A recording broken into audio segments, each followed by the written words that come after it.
what's up, y'all? It's popping this D. Welcome back to this video about the school of life. This is how to test your emotional maturity. Emotional maturity is definitely very important. You know, the way that you react to certain situations and people can really have a great effect on your life. Great meaning significant, because it can have a very bad effect on your life. If you don't know how to handle your emotions properly, it could sabotage a lot of relationships, opportunities, all that. If you don't know how to control your temper, or if you're becoming sad and irrational and doing things just based on your fluctuating emotions, that could definitely have a really bad effect on your life. So it's important to have your emotional maturity in line. So let's see exactly how they say we can test this. Let's watch. One of the more puzzling aspects of the way we're built is that our emotional development does not necessarily or automatically keep pace with our physical growth. We can be 55 on the outside and 4.5 in terms of our impulses and manner of communicating, just as we can be on the threshold of adulthood physically while an emotional sage within. In order to assess our own and others' emotional development, we can make use of a single, deceptively simple question that quickly gets to the core of our underlying emotional age. When someone on whom we depend emotionally lets us down, disappoints us, or leaves us hanging and uncertain, what is our characteristic way of responding? There are three methods which indicate emotionally immature behavior. We might grade ourselves on a scale of 1 to 10 according to our propensities. Firstly, we might sulk. That is, we simultaneously get very upset while refusing to explain to the person who has upset us what the problem might actually be. The insult to our pride and dignity feels too great. We are too internally fragile to reveal that we've been knocked. We hope against hope that another person might simply magically understand what they've done and fix it without us needing to speak. Rather, as an infant who hasn't yet mastered language might have a hope that a parent would spontaneously enter their minds and just guess what was ailing them. Secondly, we might get furious. Another response is to get extremely and disproportionately angry with the disappointing person.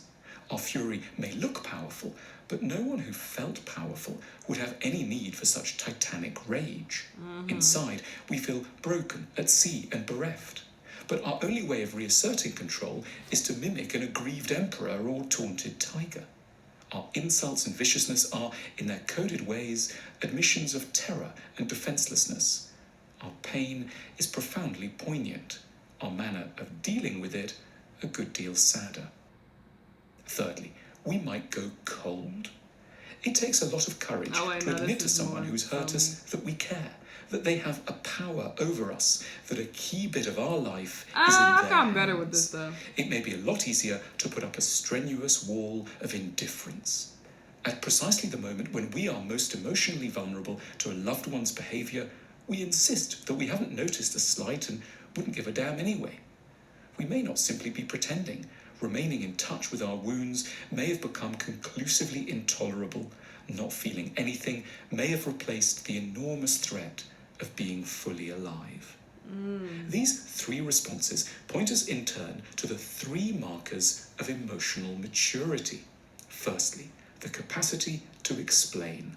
That is, the power, simple to describe but a proper accomplishment in practice, to explain why we are upset to the person who's upset us, to have faith that we can find the words, that we are not pathetic or wretched for suffering in a given way, and that, with a bit of luck, we will find the words to make ourselves understood by someone whom we can remember deep down, even at this moment of stress, is not our enemy. Secondly, the capacity to stay calm. The mature person knows that robust self-assertion is always an option down the line. This gives them the confidence not to need to shout immediately, to give others the benefit of every doubt, and not to assume the worst and then hit back with undue force. The mature like themselves enough not to suspect that everyone would have a good reason to mock and slander them. Thirdly, the capacity to be vulnerable. The mature know and have made their peace with the idea that being close to anyone will open them up to being hurt. They feel enough inward strength to possess a tolerable relationship with their own weakness. They are unembarrassed enough by their emotional nakedness to tell even the person who has apparently humiliated them that they are in need of help. They trust, ultimately, that there is nothing wrong with their tears and that they have the right to find someone who will know how to bear them. In turn, these three traits belong to what we can call the three cardinal virtues of emotional maturity: communication, trust, and vulnerability. These three virtues were either gifted to us during a warm and nourishing childhood, or else we will need to learn Acquire them arduously them. as adults. I'm doing that This now. is akin to the difference between growing up speaking a foreign language and having to learn it over many months as an adult. However, the comparison at least gives us an impression of the scale of the challenge ahead of us. There is nothing to be ashamed of about our possible present ignorance. At least half of us weren't brought up in the land of emotional literacy.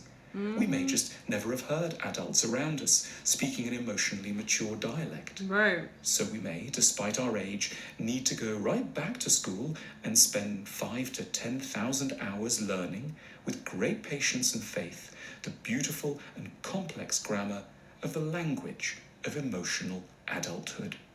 I really like this video. I really like this a lot. And this is something that I'm going through right now. Actually, I'm trying to build my emotional maturity back up because I didn't grow up in an environment that, was conducive to having good communication at all. Like, I grew up around people who were very, brash in your face. Like, actually, it's this, you got me fucked up because da-da-da. My family, friends, people who I was around, that's just how they were. So they did not communicate very effectively. They didn't, talk to people in a calm manner and try to understand people and be vulnerable. That was just not the vibe at all. So I have to learn that as an adult. And I feel like a lot of us grow up in, households where people are not the most emotionally mature, from our parents to our siblings, so it's something that we have to teach ourselves because this is not taught in school, which is unfortunate, but it just isn't. So it's something that we have to learn on our own. And like I said, being emotionally immature can really damage a lot of relationships, and you'll look back like, damn, I shouldn't have done that, or I shouldn't have handled that situation like that. And it's all because you don't have no control of your emotions. So it's important to have control of your emotions and to communicate as such, So I thought this was a cool video. I liked it a lot. Y'all let me know what y'all thought. Let me know where you are as far as your emotional maturity goes. And yeah, I'll see y'all in the next video. Bye.